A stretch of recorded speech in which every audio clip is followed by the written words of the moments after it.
अस्सलामुअलैकुम एवरीवन। तो अपनी पिछली 2 वीडियोज़ में मैंने बताया था कि आप फ़िनलैंड में एडमिशन्स कैसे अप्लाई कर सकते हैं और एडमिशन लेटर आ जाने के बाद आप फ़िनलैंड की एम्बेसी की वेबसाइट पर जाकर वीज़ा के लिए कैसे अप्लाई कर सकते हैं।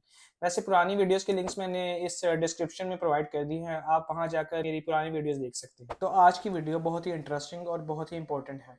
आज की वीडियो को मैंने 2 सेक्शन में कैटेगराइज़ किया है। फर्स्ट सेक्शन में मैं बताऊँगा कि यूनिवर्सिटी इंटरव्यू से रिलेटेड कौन-कौन से क्वेश्चंस पूछे जा सकते हैं और उनके इंटरव्यू और उनके पॉसिबल आंसर्स क्या हो सकते हैं। और इसी तरह सेकंड सेक्शन में मैं बताऊँगा कि एम्बेसी के लिए कौन-कौन से एम्बेसी इंटरव्यू में कौन-कौन से क्वेश्चंस पूछे जा सकते हैं और उनके पॉसिबल आंसर्स क्या हो सकते हैं। तो स्टार्ट करते हैं फर्स्ट सेक्शन से। जैसा कि मैंने आपको लास्ट वीडियो में बताया था कि यूनिवर्सिटी आपको एडमिशन ऑफर करने से पहले आपके डॉक्यूमेंट्स असेस करके आपका एक इंटरव्यू कंडक्ट करती है। Admission results mid of March से लेकर मिड ऑफ अप्रैल तक वैसे अनाउंस होते हैं और आपका ये इंटरव्यू मिड ऑफ फरवरी तक कंडक्ट हो जाता है। तो समवेयर मिड ऑफ फरवरी में जब आपको ईमेल आती है तो उसमें आपको स्केड्यूल सेलेक्ट करना होता है, पहले डेट, और फिर उसके बाद आपको टाइम स्लॉट सेलेक्ट करना पड़ता है। Time slot maximum 30 to 45 minutes का होता है। वैसे ये इंटरव्यू माइक्रोसॉफ्ट टीम्स के जरिए होगा। इसमें आपको कोई एप्लीकेशन डाउनलोड करने की ज़रूरत नहीं है। ये ईमेल आपको हेड ऑफ डिपार्टमेंट की तरफ से, डेप्यूटी हेड ऑफ डिपार्टमेंट की तरफ से, या फिर डिपार्टमेंट की तरफ से जो प्रोफेसर आपको अलॉट होता है उसकी तरफ से ईमेल होती है। और जिसकी तरफ से ईमेल आपको मौसूल होगी, पॉसिबिलिटी यही है कि वही बंदा आपका इंटरव्यू कंडक्ट करता है। और इंटरव्यू देने से पहले आपने कुछ चीज़ों का खास ख्याल रखना है। अगर तो आप इंटरव्यू लैपटॉप या कंप्यूटर के ज़रिए दे रहे हैं तो दैट इज़ टोटली फाइन। लेकिन अगर आप अपना इंटरव्यू मोबाइल के ज़रिए दे रहे हैं तो आपने ये मेक श्योर करना है कि उस पर्टिकुलर टाइम पर आपको कोई कॉल रिसीव ना हो, क्योंकि जैसे ही आपको कोई कॉल रिसीव होगी आपका जो इंटरव्यू है वो ख़त्म हो जाएगा और कनेक्शन जो है वो डिस्कनेक्ट हो जाएगा और जितना आपने इंटरव्यू दिया होगा उसी के मुताबिक फिर आपको रिजल्ट प्रोवाइड होता है। और जैसे अगर इंटरव्यू दरमियान में डिस्कनेक्ट हो जाए, लेट्स से कॉल ड्रॉप हो जाए टीम्स, माइक्रोसॉफ्ट टीम्स की, तो उसी के मुताबिक जो रिजल्ट मिलेगा और पॉसिबिलिटी वही है कि आपको नेगेटिव रिजल्ट ही मिले। तो यहाँ तो अपना मोबाइल फ्लाइट मोड पर लगा कर इंटरव्यू दें या फिर अपने कंप्यूटर से या फिर अपने कंप्यूटर से इंटरव्यू दें। और अगर आप अपने कंप्यूटर से इंटरव्यू दे रहे हैं तो आपने ये मेक श्योर करना है कि उस टाइम लाइट ना जाए या फिर वाईफाई का कोई इशू ना हो। कपड़े आपने फॉर्मल पहने हैं, लाइक आप ड्रेस शर्ट पहन सकते हैं, और इंटरव्यू तो वैसे ऑब्वियसली बैठकर होगा तो आप नीचे शॉर्ट्स पहने हैं, कुछ भी पहने, फ़र्क नहीं पड़ता। तो अगर तो आप लड़की हैं तो आप अपने घर वालों को कह सकते हैं कि डबल रोटी, अंडे या दही आपसे किसी और टाइम पर मंगवा लें, और अगर आप लड़की हैं तो आप उनको कह दें आपसे चाय किसी और टाइम पर बनवा लें। और आपका जो इंटरव्यू कंडक्ट होगा वो 3 घंटे के डिफरेंस से होगा, फिनलैंड के टाइम के मुताबिक होगा।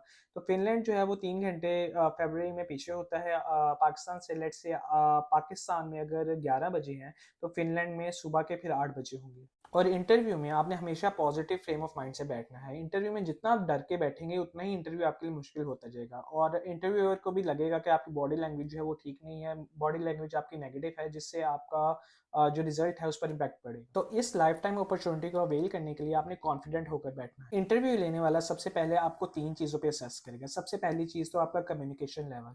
वो देखेगा कि आप हायर स्टडीज़ के लिए आ रहे हैं तो आपका कम्युनिकेशन लेवल कैसा है। आपने इंग्लिश लैंग्वेज में कोर्स पढ़ना है तो उसको पढ़ने और समझने के लिए आप इस काबिल हैं भी कि नहीं। दूसरा, वो देखेगा कि जिस कोर्स में आपने अप्लाई किया है उस कोर्स को लेकर आपकी अंडरस्टैंडिंग क्या है।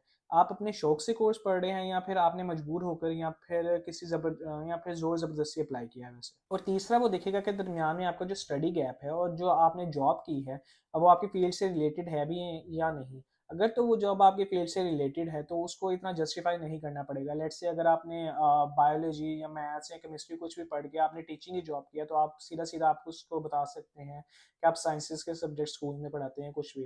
अगर तो आपकी जो जॉब है वो फील्ड से रिलेटेड है तो उस जॉब को आपने जस्टिफाई करना है कि आप अपनी जॉब में हैं, वो क्या क्या करते हैं। और सेकंड, लेट्स से अगर आप लड़की हैं और आपकी शादी हो गई थी और आपका स्टडी गैप जो है वो 5-7 साल का है, तो इंटरव्यू में आप उसको स्टडी गैप को ये कहकर जस्टिफाई कर सकते हैं कि शादी के बाद आपको ज़्यादा पढ़ने की अपॉर्चुनिटी नहीं मिली, तो अब आपको अपॉर्चुनिटी मिली है तो आप उसको अवेल करना चाहती हैं। और यहाँ वैसे मैं आपको एक बात बताता चलूँ कि यहाँ पर वैसे ही वुमेन एम्पावरमेंट का कीड़ा है यूरोप में। तो अगर तो आप लड़की हैं और आपका स्टडी गैप भी है तो इतना कोई मसला नहीं होगा। तो अगर आप लड़की हैं तो आपके एडमिशन्स के चांसेस वैसे ही लड़कों की निस्बत थोड़ी ज़्यादा है। ये बात गलत भी हो सकती है, वैसे ये वो बात है जो मैंने ऑब्जर्व की है थॉरली। खैर, तो वापस आते हैं पॉसिबल क्वेश्चंस की तरफ। तो पहला पॉसिबल क्वेश्चन हो सकता है कि इंट्रोड्यूस योरसेल्फ। तो इस सवाल का जवाब तो आपको आता ही होगा, और वैसे भी ये बहुत ही सिंपल क्वेश्चन है। ये वो क्वेश्चन है जो आप किसी भी इंटरव्यू में एक्सपेक्ट कर सकते हैं। जैसे आप जॉब इंटरव्यू में गए हैं तो भी पहला आपका ये क्वेश्चन हो सकता है, और अगर आप एडमिशन के लिए इंटरव्यू दे रहे हैं तब भी यही क्वेश्चन होगा। इस क्वेश्चन का आंसर जो है आपने वो बहुत ध्यान से प्रिपेयर करना है। इस क्वेश्चन का आंसर मैक्सिमम 1 से 1.5 मिनट तक होना चाहिए। इस क्वेश्चन के आंसर में आप अपनी स्कूलिंग से स्टार्ट कर सकते हैं। आपने स्कूल से लेकर आपने एंड जॉब तक आपने अपने बारे में बताना है।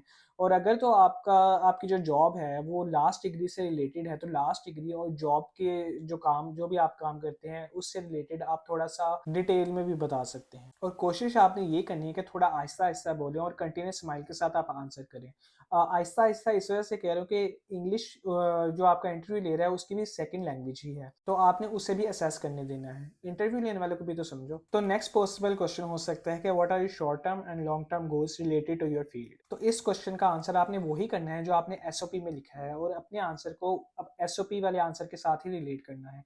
और अगर लॉन्ग टर्म गोल्स की बात की है तो आप उसको ये बता सकते हैं कि इस फील्ड में आपका पीएचडी करने का इरादा है, या आपको किसी भी टॉपिक पर आपको अगर कमांड हासिल है तो आप बता सकते हैं कि आप उस टॉपिक पे आप पीएचडी करना चाहते हैं। ये आपका लॉन्ग टर्म प्लान्स हो सकते हैं। और थर्ड पॉसिबल क्वेश्चन है कि वो आपसे आपकी जॉब से रिलेटेड पूछ सकते हैं। तो अगर तो आपकी जॉब जो है वो आपकी फील्ड से रिलेटेड नहीं है तो आप सिंपल सिंपल बता दें जो भी आप करते हैं।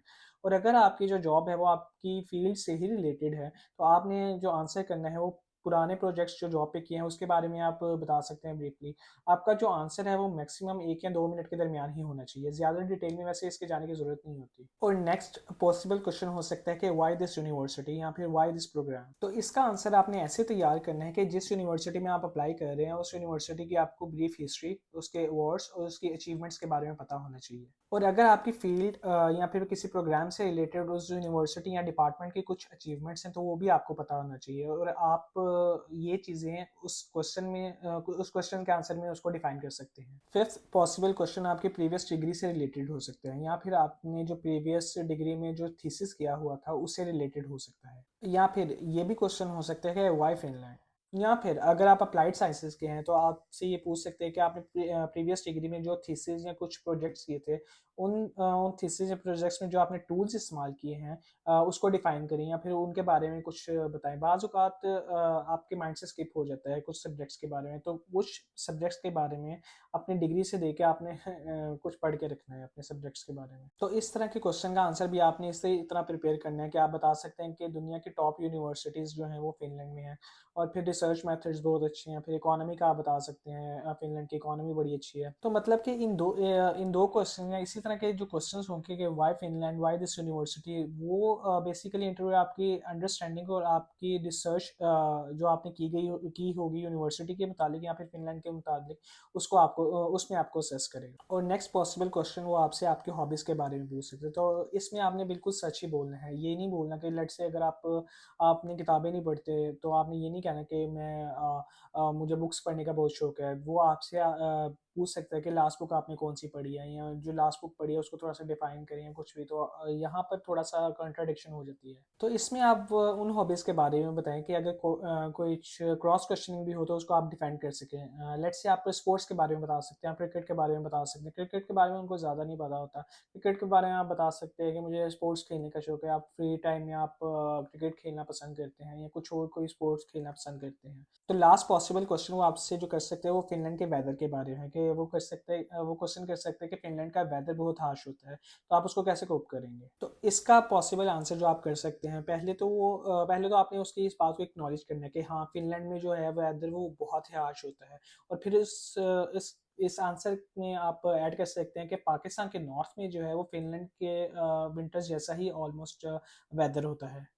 और फिर आप अपने आंसर में ये ऐड कर सकते हैं कि हाँ, ड्रास्टिक डिफरेंस है पाकिस्तान के नॉर्थ के वेदर में और फिनलैंड के वेदर में, लेकिन फिनलैंड में वेदर हार्श होने के बावजूद भी सब कुछ सेंट्रलाइज है, और कुछ भी मतलब कि वेदर हार्श होने के बावजूद भी कुछ भी ऐसा इफेक्ट नहीं होते, जबकि पाकिस्तान में ऐसा नहीं है, और आप इस बात को अच्छी तरह समझते हैं। ये लास्ट दो क्वेश्चन तो वैसे बहुत ही लाइटर मोड में होंगे, और इन द एंड मतलब कि ये सारा इंटरव्यू कंडक्ट करने के बाद वो आपसे पूछेगा कि आपके कुछ क्वेश्चंस हैं उससे, तो आपने ये नहीं कहना कि मेरे पास कोई क्वेश्चन नहीं है। इस तरह इंटरव्यूअर को नेगेटिव इम्पैक्ट जाता है। तो आप उससे ये क्वेश्चन कर सकते हैं कि फाइनल ईयर में या फाइनल सेमेस्टर में आपका जो प्रोजेक्ट या थीसिस होगा वो आप खुद चूज़ करेंगे, या फिर आप किसी से सजेशन भी ले सकते हैं, या फिर आप ये पूछ सकते हैं आपके जो क्लास स्ट्रेंथ है वो कितनी होगी, या फिर आप ये पूछ सकते हैं कि जो आपका डिपार्टमेंट है उसके रिसेंट अचीवमेंट्स के बारे में आप पूछ सकते हैं। तो आपके अब इस क्वेश्चन के बाद आपको दोबारा तो क्वेश्चन करने की जरूरत नहीं है, तो आपने बस जो भी वो बताएगा उसकी बात को एक्नॉलेज करना है और फिर हैरान होकर वाओ या अमेजिंग जैसे वर्ड यूज करके उसकी बात को एक्नॉलेज करते रहना है। तो इस तरह आपका ये इंटरव्यू मुकम्मल हो जाएगा और आप इंशाल्लाह इसी पैटर्न पर रहते हुए तैयारी करेंगे तो आपका एडमिशन सिक्योर हो जाएगा इंशाल्लाह। और अब आते हैं वीडियो के दूसरे सेक्शन में, यानी कि एम्बेसी इंटरव्यू के क्वेश्चंस और उनके पॉसिबल आंसर्स की तरफ। जैसे आपके फिनलैंड आने के लिए स्टडी इंटरव्यू क्लियर करना जरूरी है, वैसे ही फिनलैंड आने के लिए आपका फाइनल स्टेप यानी कि एम्बेसी इंटरव्यू क्लियर करना भी बहुत जरूरी है। लास्ट वीडियो में आपने देखा होगा कि एम्बेसी में अप्लाई करने के लिए यानी कि वीज़ा अप्लाई करने के लिए आपने कैसे अपने पेपर्स को रेडी करना है और कैसे आपने अप्लाई करना है, तो इस वीडियो में मैं उसके बारे में बात नहीं करूँगा।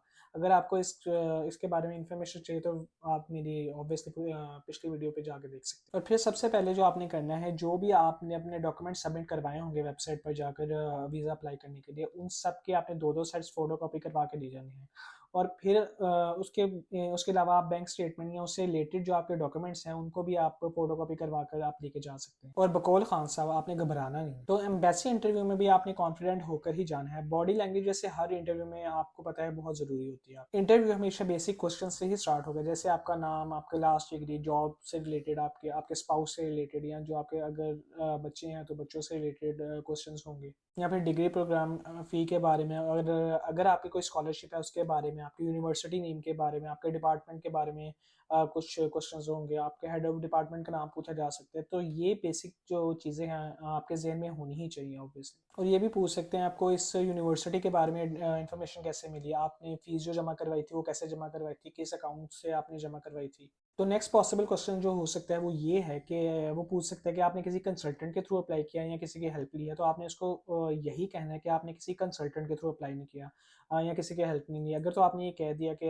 आपने किसी कंसल्टेंट के थ्रू अप्लाई किया, तो ये कहना आपका बहुत ही नेगेटिव इम्पैक्ट जाएगा उस केस ऑफिसर पर, और आपके वीज़ा रिजेक्शन के चांसेस बहुत ही हाई हो सकते हैं, क्योंकि इससे ये इम्पैक्ट होता है कि आप अपना सिंपल सा काम भी खुद नहीं कर सकते। तो आपने अपने केस ऑफिसर को यही कहना है कि आपने जो ये सारा प्रोसेस किया है वो खुद ही किया है, जो कि मुझे यकीन है खुद ही किया होगा, क्योंकि मैंने आपको पिछली वीडियोस में बताया था कोई भी इसमें रॉकेट साइंस नहीं है और सिंपल स्टेप्स के जरिए आप आसानी से इंटरव्यू के लिए तैयारी भी कर सकते हैं, आप अप्लाई भी कर सकते हैं, और एम्बेसी के लिए भी आप अप्लाई कर सकते हैं। और वैसे इस क्वेश्चन का आंसर देते हुए आपने घबराना नहीं है, क्योंकि प्रोसीजर के बारे में केस ऑफिसर बिल्कुल भी नहीं पूछता, वो सिर्फ आपका कॉन्फिडेंस चेक कर रहा होता है इस बात पे कि आपने खुद अप्लाई किया था या नहीं। तो नेक्स्ट पॉसिबल क्वेश्चन हो सकता है उसका कि वाई फिनलैंड या वाई दिस यूनिवर्सिटी। तो इस क्वेश्चन का आंसर आपने वही देना है जो आपने एडमिशन इंटरव्यू के दौरान दिया। और अब आते हैं बैंक स्टेटमेंट के क्वेश्चंस की तरफ। बैंक स्टेटमेंट को लेकर केस ऑफिसर बहुत से क्वेश्चंस कर सकता है। तो बैंक स्टेटमेंट को मैंने आपको बताया था कि बिल्कुल सीधा रखना है, आपने अक्टूबर से प्रिपेयर करना स्टार्ट कर देनी है। और लेट्स से अगर आपके फादर आपको स्पॉन्सर कर रहे हैं और उनकी मंथली इनकम थोड़ी कम है, तो वो पूछ सकते हैं, पहले क्वेश्चन वो पूछ सकते हैं कि ये जो आपके फादर आपको स्पॉन्सर कर रहे हैं उनकी मंथली इनकम इतनी ज़्यादा नहीं है, तो वो आपको कैसे स्पॉन्सर कर सकते हैं। और वो ये भी पूछ सकते हैं कि आपके अकाउंट में इस वक्त कितने पैसे पड़े हैं, यानी कि एग्जैक्ट अमाउंट आपसे पूछ सकते हैं आपकी एग्जैक्ट अमाउंट आपके इस वक्त अकाउंट में कितनी पड़ी है। तो और लास्ट वीडियो में मैंने बताया था कि आपने जो स्पॉन्सर है वो अपने वालिद या भाई के अलावा किसी को शो नहीं करना है। तो अगर तो आप स्पॉन्सर से आई हुई रकम को जस्टिफाई नहीं कर सकते, तो वीज़ा आपका स्ट्रेट अवे रिजेक्ट हो जाएगा। तो अगर तो आप उसको जस्टिफाई कर सकते हैं, लेट्स से आपके फादर या भाई जो हैं वो बिजनेस करते हैं, तो आपने जो उनके है वो स्पॉन्सर लेटर साथ लेके जाना है, और उनकी जो टैक्स रिटर्न्स हैं वो आपने लेके जानी है, या फिर अगर जो पैसे हैं वो घर बेचकर या ज़मीन बेचकर आपके अकाउंट में आए हैं, तो वो उसकी जो सेल डीड है वो नोटरी की हुई आपने साथ लेकर जानी है, ओरिजिनल भी और फोटोकॉपी। और मैं फिर यही कहूँगा कि बैंक स्टेटमेंट को आपने बिल्कुल सीधा रखना है, क्योंकि बैंक स्टेटमेंट से मुतालिक जितनी ज़्यादा क्वेश्चन होती चली जाएगी उतनी ही ज़्यादा आप फंसते चले जाएंगे, और उतनी ही ज़्यादा एम्बिग्विटी क्रिएट होती चली जाएगी, और उसको डिफाइन करना आपके लिए काफ़ी मुश्किल होता चला जाएगा। यहाँ ये बात आपने बिल्कुल याद रखनी है कि ज्वेलरी सेल करके लेट से या फिर कोई और चीज़ सेल करके आपने अपने अकाउंट में पैसे नहीं रखवाने, या फिर किसी थर्ड पर्सन से उधार लेकर आपने पैसे नहीं रखवाने, उनका स्पॉन्सर लेटर वो बिल्कुल एक्सेप्ट नहीं करते। और रिमेंबर दैट जो आपने बैंक स्टेटमेंट लेके जानी है वो पिछले 6 मंथ्स की लेके जानी है और उसमें जो ट्रांजैक्शन हुई होंगी उसके बारे में वो वैसे पूछते नहीं हैं, पूछते नहीं है नॉर्मली। लेकिन अगर ट्रांजैक्शन 1000 यूरो से ज़्यादा या 1000 यूरो तक की हो तो उसके बारे में आपसे क्वेश्चनिंग कर सकते हैं, मतलब कि एक ही दफ़ा में जो ट्रांजैक्शन की हुई होगी आपने। लेकिन अगर तो 1000 यूरो से कम है तो आप उसको ये कह के डिफेंड कर सकते हैं कोई रेंट है आपका, या आपने खाना पीना या कुछ भी इस तरह की कोई चीज़ें की हैं। तो फिर मैं यही कहूँगा कि अगर तो आपका इरादा है 2025 में समर्स में आने का, लेट्स से 2025 अगस्त की क्लासेस में आने का, तो आपने जो अपनी जो बैंक स्टेटमेंट है वो अक्टूबर 2024 से ही सीधी करना स्टार्ट कर देनी है। कोई भी ज़मीन या कोई भी स्पॉन्सर जो है वो आपके वालिद जो है वो आपके अकाउंट में पैसे रखवा सकते हैं। और बैंक स्टेटमेंट की लिमिट आपको पता होगी, या फिर 2025 में आपने अप्लाई करना है उसके लिए जो अपडेटेड जो रकम है वो आप वेबसाइट पर जाकर देख सकते हैं। और अभी जो करंट रकम है वो मैं आपको यही सजेस्ट करूँगा कि पर पर्सन आप 7000 यूरो तक रखवा दें, और दो लोग अगर आप आ रहे हैं तो 14000 यूरो तक आप बैंक स्टेटमेंट में अपनी रकम रखवा सकते हैं। ये इस वजह से क्योंकि वैसे तो 13500 होगी दो लोगों की। ये इस वजह से मैं कह रहा हूँ कि अगर तो यूरो के रेट कुछ फ्लक्चुएट हुए तो अगर तो आप लेट्स से 4 मिलियन है तो यूरोस के रेट अगर ज़्यादा हो गए 300 से 350 चले गए, तो जो आपके जो डिफरेंस है 40 लाख की जगह आपने जो 50 लाख रखवाया होगा वो 10 लाख को आपको डिफरेंस वो कवर कर देगा। और एंड पर जो स्पाउस से क्वेश्चनिंग होगी, मतलब कि लेट्स से अगर आप शादीशुदा हैं और आपका स्पाउस साथ है तो स्पाउस से भी क्वेश्चनिंग हो सकती है। तो स्पाउस से क्वेश्चनिंग बेसिक क्वेश्चनिंग ही होगी, जैसे आपके सास ससुर का नाम क्या है, आपके वेडिंग एनिवर्सरी या आपकी बर्थडे से मुतालिक आपसे पूछ सकते हैं, या आपके बच्चों से मुतालिक उनके बर्थडे से मुतालिक आपसे पूछ सकते हैं। तो अपनी इस वीडियो का एंड करने से पहले मैं उम्मीद करता हूँ कि आपको आपके सब क्वेश्चंस के आंसर आपको मिल चुके होंगे। और फिर भी अगर आपके कुछ क्वेश्चंस हैं तो आप मैंने डिस्क्रिप्शन में अपने फेसबुक और इंस्टाग्राम का आईडी मेंशन कर दिया, तो आप फॉलो करके मुझे डायरेक्ट मैसेज पर भी पूछ सकते हैं। और इस तरह के और वीडियोस को देखने के लिए आप मुझे सब्सक्राइब भी कर सकते हैं और बेल आइकन को भी प्रेस कर सकते हैं, ताकि जैसे ही मेरी कोई वीडियो अपलोड हो आपको डायरेक्ट नोटिफिकेशन चला जाए। टिल देन अपना ख्याल रखिएगा। अल्लाह हाफिज़।